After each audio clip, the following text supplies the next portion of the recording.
Hello and welcome to the next edition in the podcast, Everyday People Living Inspirational Lives. Today, I am joined by someone that I heard speak a couple of months ago, and I've stalked her a little bit in a really good way, in the usual way that people go about on Facebook these days, and I've been inspired by the message that she has to share with the world, and I've really been touched by how she describes her journey. So, Clare, hello and welcome. Hello. So, Clare, my first question is, because I know who you are, because I've stalked you on Facebook, but no one else listening yet will know exactly who you are. So tell us about how you show up in the world at the moment. How do you describe yourself? I always find that a really difficult question, so thanks for that, because I have so many different hats that I wear. But I guess at the moment, people most know me for Clare Talks Rubbish or for talking rubbish.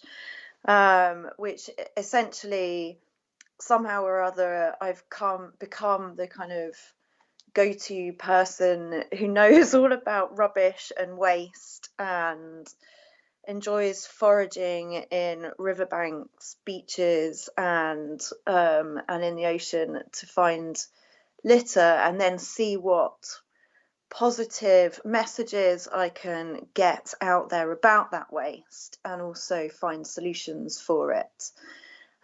So I do that via a personal blog, and in the background I also am a coach, and I like to use that kind of behavior change knowledge that I have in order to also help to encourage positive change, nature connection, and just, to make a positive impact on the environment. Cool. So I'm glad. Normally I'm like at least 3 questions in before someone says that I've asked a difficult question. So we're straight off the bat from here. That's great. It's, I guess, like, I came into it all from being a campaign manager for Incredible Oceans, and have just kind of thrown balls in the air a couple of years ago, and when everything in my life changed around, and I'm still sort of figuring out what my labels are, but I kind of, if when people ask me what do you do, or who are you, what do you present yourself as, I kind of go with like a variety of titles, like marine debris expert, explorer, coach, campaign manager. So it's like there's no simple answer. Yeah. No, I agree wholeheartedly. And sometimes the most confusing one, probably for most people, is when you just go, "I'm Clare." Yeah, like that. Yeah, because actually, sometimes we almost feel as though we get forced to try and fit into other people's models of the world. Actually, the label that we give ourselves is for their frame of reference, not necessarily ours. Exactly that. And actually, I found that on my own journey, from letting go of labels and destinations and trying to pigeonhole myself into what direction I was going into, as soon as I let go of that, I found so much more opening up, and found so much more possibility. And I found my way more by letting go of trying to find my way, if that makes sense. Yeah, that's almost like a quote from the Tao Te Ching, actually. Yeah. True wisdom comes from letting go of what one knows. Yeah. Cool. So tell us a little bit about your journey then. How have you arrived where you're at now? So my journey, if I go way back, kind of like where I'm from is almost as difficult a question as the first one. And in that I was born in the Far East, and then I lived in Holland, and then I moved to England when I was 5, and I grew up in a small village in Surrey, and then headed down to Brighton and Hove, for university, and that's kind of been my base ever since. And I kind of came here and studied at university and was one of those very typical people that had no clue what I wanted to do when I grew up. And I studied sociology, and during all of that found all of the joys of Brighton life, and kind of left with no real clear mission, and then really kind of fell into being a lawyer, and ended up practicing law for nearly 15 years. But it was always kind of a means to an end for me, partly in my head and partly like I used it because it enabled me to pursue one of my passions, which is travel. So I would work for a bit, take a break for a bit, go and travel and experience the world. And that kind of came to a head when I took 18 months out and really did go around the world and did lots of volunteering projects along the way. And one of those projects was a turtle conservation project in Costa Rica, where I was privileged to watch leatherback turtle mums lay her eggs, and also rescued a green turtle from the hands of a poacher that had already caught her and lashed her up and was dragging her through the ocean. And I was also fortunate enough to swim with the little tortuguitas as they hatched and then made their way into the ocean. And kind of having that experience in this remote village, Parismino it's called, and feeling the things that you feel from doing something that has a real impact, it just really hit home for me. And so pretty much a lot of that trip I sought out volunteering opportunities because they were the best bits of the trip that I had. And when I came back, I got back into my job and just really felt miserable and post-adventure blues, or whatever you want to label it as, I don't know. But from having always really known that it wasn't a profession for me, it kind of became more and more obvious that it wasn't a profession for me. But I didn't do anything about it because of that fear that you get of, I'm at that point in my late 30s, I've got a mortgage, this is what you do, isn't it? You carry on and you do this job, and that's what society tells you that you do. But I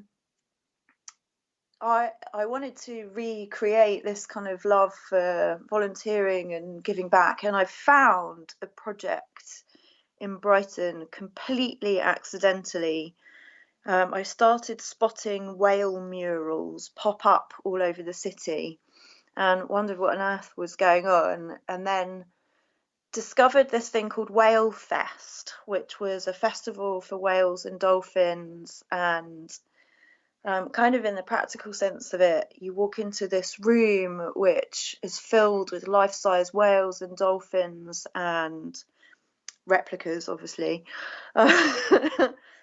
Although there was a guy that came up with a live lobster, having freed it, and was like, "What should we do with this?" And we're like, "Maybe go and put it back in the sea." I freed it from a shop, but anyway, that's a different story.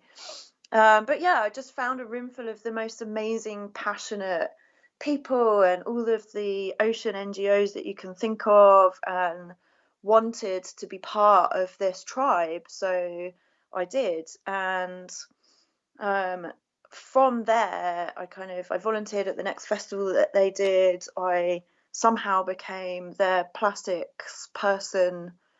I think that was because Ian and Dylan were the two co-founders of Whale Fest. Ian noticed that I was doing the Marine Conservation Society Plastic Challenge. I did it for 2 months. So that clearly made me an expert in plastic. But since then, I have networked with as many people as I can and learned as much as I can about the problem. So yeah, I was volunteering for them, and yeah, I should say, like, I was aware of the plastic problem quite a while before that. I'm a scuba diver, and like on that trip that I was on, I saw lots of, you know, was in remote parts of Asia and Latin America, seeing firsthand the problems with the lack of infrastructure and piles of open piles of rubbish. I was going to call it a landfill, but it's kind of just open. And I was in a beautiful, beautiful tropical island in Borneo, and just saw all this plastic detritus floating past me. So I was aware of it, but then just came back and started my job, and just, it was until I kind of got back involved with Whalefest, who are now called Incredible Oceans, that I picked that journey up again. And as for kind of where I am today, i.e. not being a lawyer, that was a slightly different kind of element that just gave me that push to go over the edge. And that was, unfortunately, my mum got very, very poorly about 2 years ago. She went from being super healthy and she'd just been at a yoga class to being in intensive care within the space of about 4 days. So she had pancreatitis, which led to sepsis and multiple organ failure. And she was in intensive care for 2 months. And just that whole thing of your life flipping upside down. It forces you to live in the now. It forces you to be real. It forces you to realize what is important and what isn't important. And it also made me realize how strong and powerful we are as humans, and we don't really give ourselves credit for that. So physically, she recovered. It was a long recovery, but she did. And mentally, like, I'd never really embraced a lot of self-help or woo-woo or whatever you want to call it before, but I sat by her bed and read her healing meditations and did everything I could to help. And yeah, I think I believe, she believes, and I believe that that was a massive help in her recovery. And yeah, the whole thing just kind of made me take stock of my life and get rid of the things that I was procrastinating about that weren't making me happy. Cool. Procrastination, that's such a great word. Yeah, can be quite good at Yeah. it. So with all of that and that amazing change that you've injected into your life, Yeah. what inspires you? How do you become inspired to to be the woman that you are each day? Then Um, the people inspire me. The natural world inspires me, and people inspire me. I'm so fortunate to know so many inspiring people, um, from all walks of life, be it, friends of mine who inspire me because of their way of life. I have a friend of mine who's a yoga teacher, and she is a huge inspiration to me in the way that she positively looks at people. And then, there's adventurers who've had a big impact on my life, like Erin Bastian, who's the kayak expedition leader, who kind of inspired me into taking up kayaking. And with her, I've now paddled the width of Britain, the length of Wales, and we've just returned from cleaning up remote islands in Scotland. And her energy is an inspiration to me. And And then you have, like, pioneers of the plastic stuff with Ellen MacArthur, and I know Cal, who you have also interviewed, is also a massive inspiration to me. But um, like, just everyday people and people who just, I think lots of people get stuck in this thing of, this is just how it is, isn't it? But actually, the world changes because few people go, no, do you know what? We can make a difference, and we can make a difference, and we can make things change. And you can actually create the world however you want it to be. You just have to start creating it to be that way. And then actually it becomes that way, which sounds a bit nonsensical and hippie, but there are actually scientific studies that back that up, I'm sure you know as well. But you can create your own future as long as you start on that journey, and that's people who do that are what have inspired me, because I was one of those people that sat on the sofa all the time and thought, I'm just doomed in this world that's just beyond me and I can't do anything about it. And then I met people that were changing their environment by doing, and it made me realize that they're not special, they just made a decision to do something. So I decided to make a decision to do something too. And so, how do you know when you're feeling inspired? Is it something you see, you feel? What is it? What is it that actually pulls the trigger in that moment where you go, I'm in, I'm off?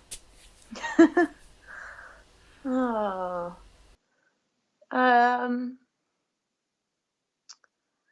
how do you? Wow, it's like something that's just. Well, I find it often when I'm having conversations with people, and you're just like, you just want to keep talking and you just want to keep hearing what they have to say next. So, what are they going to say next? Like, I have a few friends whose brains I just wish I could download, because they know so much amazing things about all of the things that I want to know about, and I get impatient. I'm like, I want all of your knowledge now, please.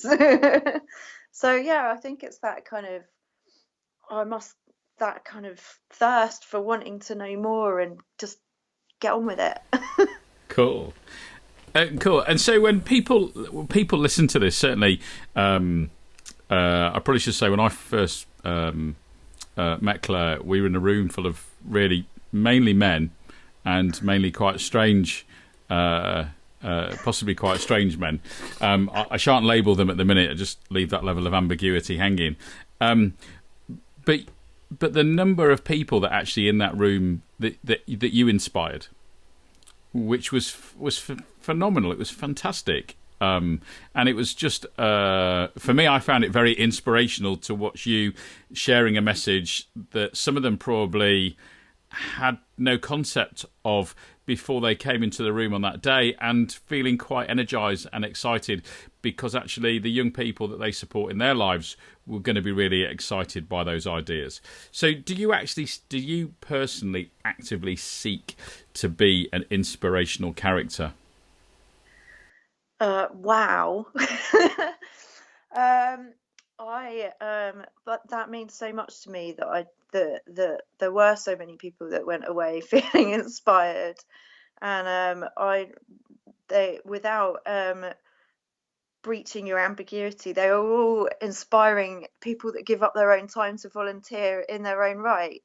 Um, and I heard you ask Cal this same question the other day, and I thought she gave a really great answer. That means that one's taken. And I can't think of a better way to put it other than, I definitely didn't start this journey thinking that what I was doing would be an inspiration. I did start off wanting to inspire people to change.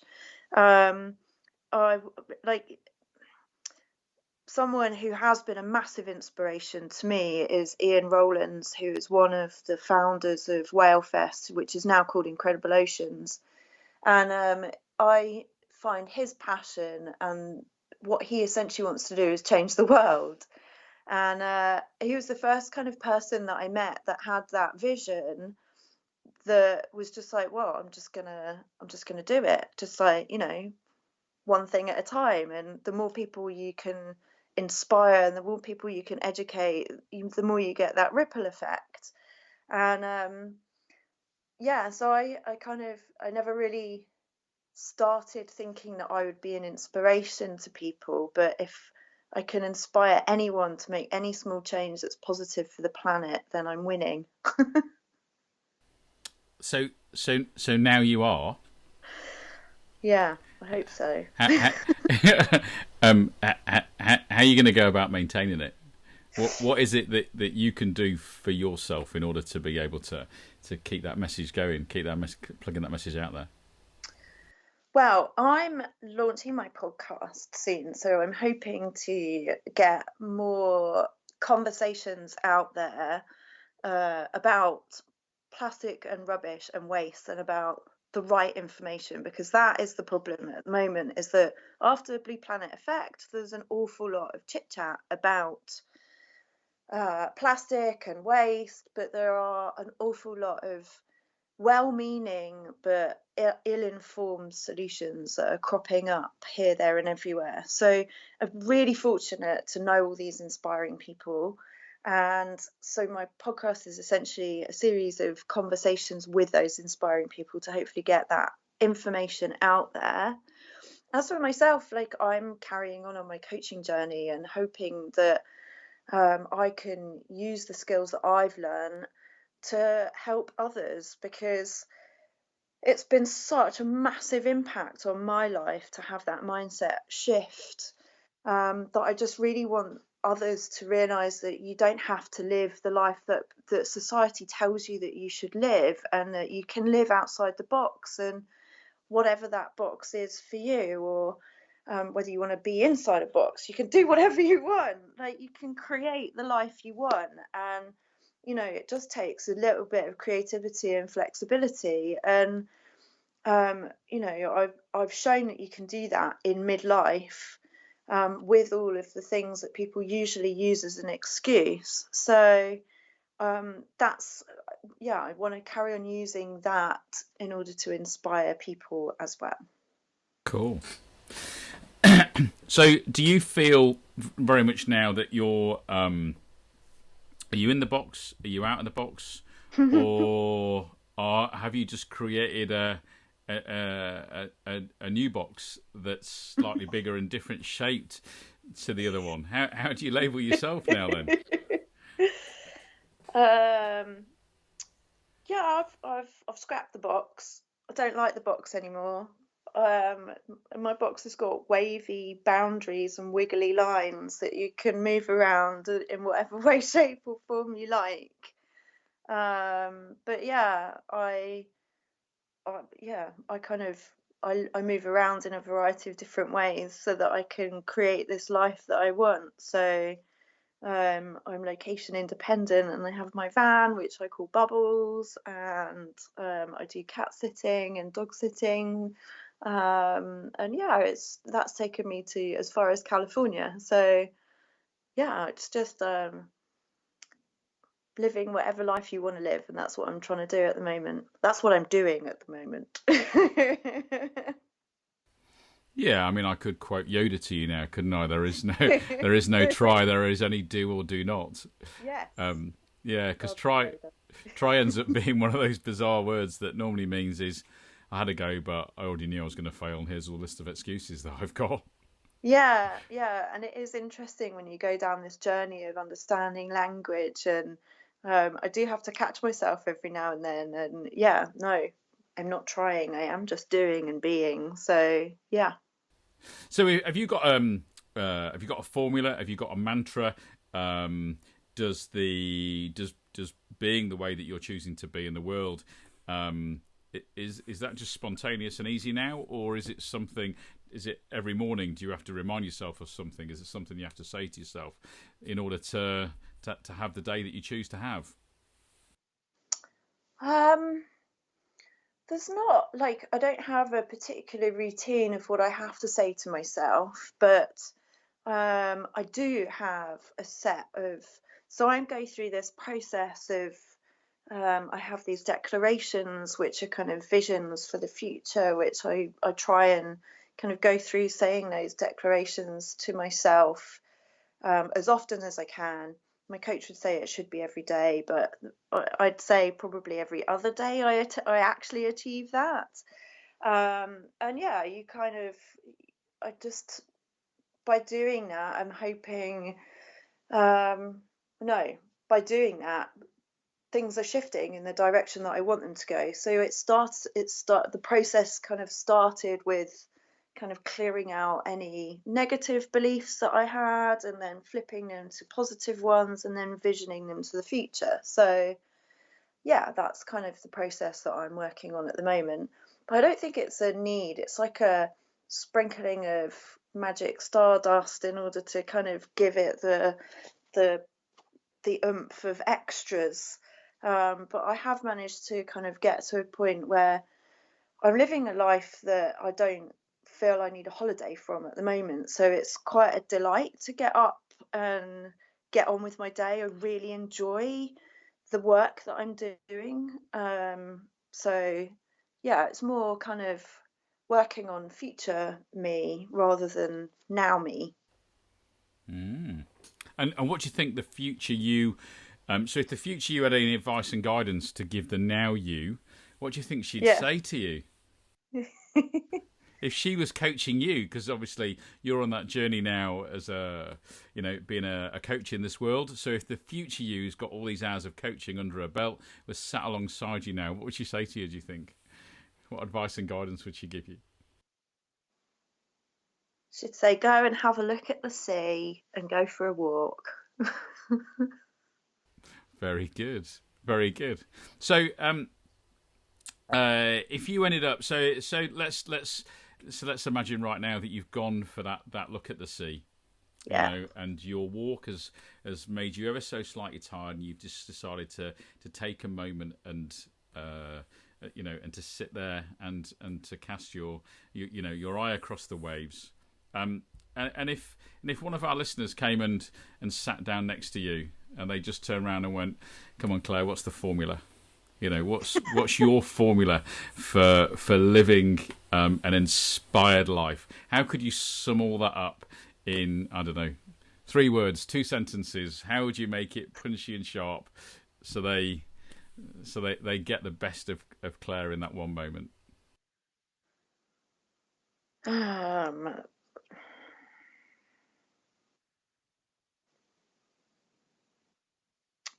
I'd, yeah, slow down, be yourself, and be kind to yourself and others.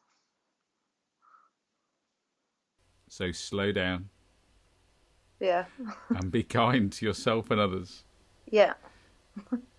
That's a really profound idea, isn't it? To be kind to yourself and others. Yeah. Yeah, it's funny, isn't it? How many people probably that probably both you and I have spoken to in what we do over the years that would never let another human being ever speak to them in the way that they speak to themselves. Oh, yeah. Yeah. Yeah. Massive. Yeah. Yeah. Yeah. Yeah. Looking after yourself is like, I actually went to an event last night, which was called BelongCon, which is about belonging and conversations, and it was the self-love sessions, and the whole idea behind it is about giving to yourself because you need to do that in order to give to others, and it's not a narcissistic thing, which some people criticize the whole self-love movement for, but um I think it really is key. Like, I've definitely learned that I was always giving too much to other people, and that led to my mental health suffering. So it was only when I stopped giving so much to other people and started taking care of my own well-being, mentally and physically, that I had the actual strength and capacity to look after others. And when my mum was in hospital, that was really key. I actually really surprised myself at how well I could cope with such a crisis, and how strong I was, because I didn't previously relate to that as a label. And I got through it from embracing all of the self-care things that I could get my hands on. I often there's a phrase that sprang to mind as you were saying all that, and being an outdoorie over the years, I've done a lot of first aid courses, and one of the first rules of first aid is don't make yourself a second casualty. Yeah. You know, Yeah. and actually sometimes it's quite simple that people forget, don't they? Yeah. It's just we have to make ourselves, as well as our planet, since this is all we've got, sustainable. And Yeah. we have to be able to care for us in order for us to care for others. Yeah, absolutely. So if our listeners wanted to, if they wanted to get in touch, if someone wanted to say hello, if they wanted to find out about the stuff that you're up to and involved in, how do they go about that, Claire? For now, they can find me via Clare Talks Rubbish. So that's Claire without an I, and talksrubbish.com. And I'm on all socials. So I'm Clare Talks Rubbish on Facebook and Insta, and just Clare Talks on Twitter. Cool. So, listeners, thank you very much indeed, and thank you very much for joining us today. My name is Ian Pitchford, and as you know, I am from A Mind for Adventure, and today we've been talking to Claire. Well, or should I say, which is always the bit that's going to make me chuckle now. We've been listening to Claire talk rubbish, just because it feels as though we should say it a bit more often. So thank you very much indeed for joining us. This has been Ian Pitchford at Everyday People Living Inspirational Lives.